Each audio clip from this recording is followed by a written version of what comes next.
Isa sa mga blessings na nabibigay ng devotion kay Santa Veronica at saka dun sa senior namin na isa pang santo and yung talagang devotion kay Lord.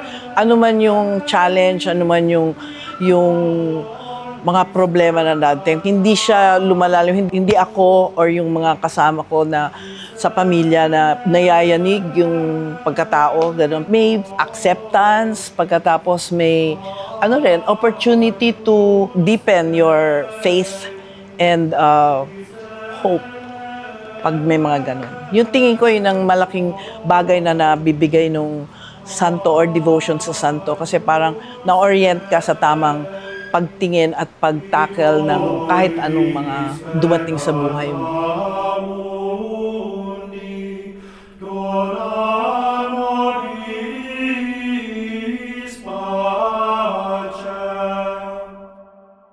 Ako si Maria Teresa Santos Manahan Hasmines. Taga San Mateo ang aking pamilya, pero kami ay nakatira sa Maynila, sa Sampaloc. Only child ako ng youngest sister ng original na may-ari kay Santa Veronica, si Rosita Santos Manahan. At ang original owner niya ay nagngangalang Consolacion Santos. Si Santa Veronica, natatandaan ko na maliit pa akong bata, mga 4 years old siguro, nung dumating siya, na nakilala ko siya. Yung imahen ay matagal nang nasa pamilya namin. Yung lolo ko daw ang kumbaga nagtatag sa kanya at nakatira siya dati sa Pangil, Laguna. Dahil doon sila may alaga silang dalawang santo, si Santa Maria Magdalena and si Santa Veronica. Nung ginawa siya, 1800s pa, kasi yung unang may alaga sa kanya ang tawag sa kanya Ate Sean, kahit auntie ko siya, si Lola Consolacion, ay pinanganak siya ng 1890, pero kinagis na daw niya si Santa Veronica. So doon siya pinoprosesyon sa Balyan, Pangil. And then nung after the war, nagtawag yata yung ating parokya ng mga gusto nilang magkaroon o i-revive yung prosesyon ng Holy Week and walang Veronica. So, inilipat nila dito si Veronica. So, from that time on, up to now, except during the pandemic, patuloy ang kanyang paglalayag sa prosesyon ng mahal na araw. Alam ko ginawa siya sa Paete. Doon siya kinarve. And then, yun lang alam ko, doon siya kinarve. Yung karo niya is, yung original, yung kanyang mga gamit, yung breastplate niya, yung mga ma-jewel sa mga santo natin, di ba? So, lahat yun, pinagawa siguro ng lolo ko, ganyan. Yung karo niya is silver na karo, pero hindi yun yung kanyang, kumbaga hinihiram lang niya yun, nakikigamit lang siya dun sa aming isang santo na yung Senior Santo Cristo de Burgos na Pentecost Monday naman ang fiesta. So dun siya, yun ang ginagamit niya. Alam ko wala pang restoration na nangyayari sa imahe ni Veronica at original po lahat yung kanyang, yung itsura niya and ang kanyang mga gamit, lahat po original. Mula nung panahon pa ng lolo ko, talagang iniingatan namin yung kanyang mga gamit.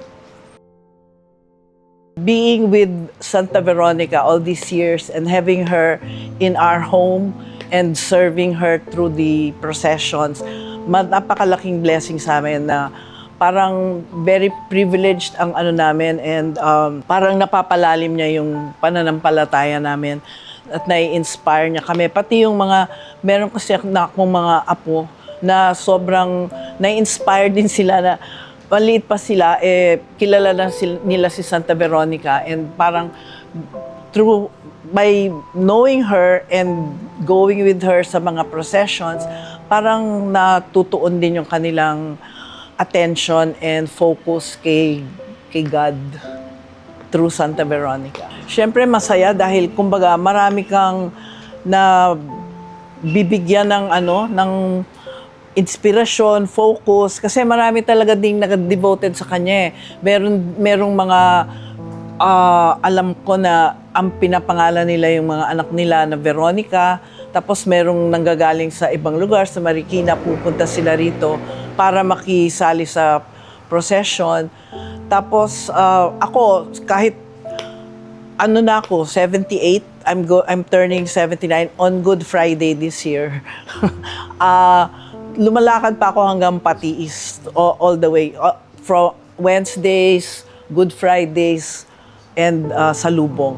Hindi, yung kumbaga, syempre nagpapasalamat ako na malakas ang pangangatawan ko pa. Parang yun, tingin ko isa yun sa mga biyaya na nakukuha ko kay Santa Veronica na kahit sobrang gurang ko na, nakakasali pa ako sa procession na hindi masakit ang tuhod. Nagagawa ko pa lahat ng nagagawa ng siguro a 40-year-old. Ito napansin ko karamihan kasi ngayon parang nakafocus na sila dun sa dress up ng mga santo nila, di ba? Tingin ko, that's good, pero never forget yung purpose nung santo na nandun siya dahil inire-remind tayo nung role niya dun sa passion ni Jesus, and may role tayo as yung mga tagapangalaga nila na ganun din, hindi flimsy or hindi kung ano-anong iniisip natin, yung mga forma, yung mga ganyan, yung mga halika, barkadahan tayo, ganyan. Dapat nating laging sa isip at isa puso na solemn yung responsibility natin and inaano natin, yung parang sinasamahan natin si Kristo sa landas papuntang Kalbaryo every time we go on the procession. So, yun ang para sa akin lang na kailangan nating huwag pakalimot sa mga kabataan ngayon. Commitment. Tingin ko kasi talagang, ano siya, forever. Forever fan ako ni Santa Veronica, and like a true fan and a true follower, itataguyod ko siya hanggang kaya ko and ipapass on ko siya ng maayos sa next generation.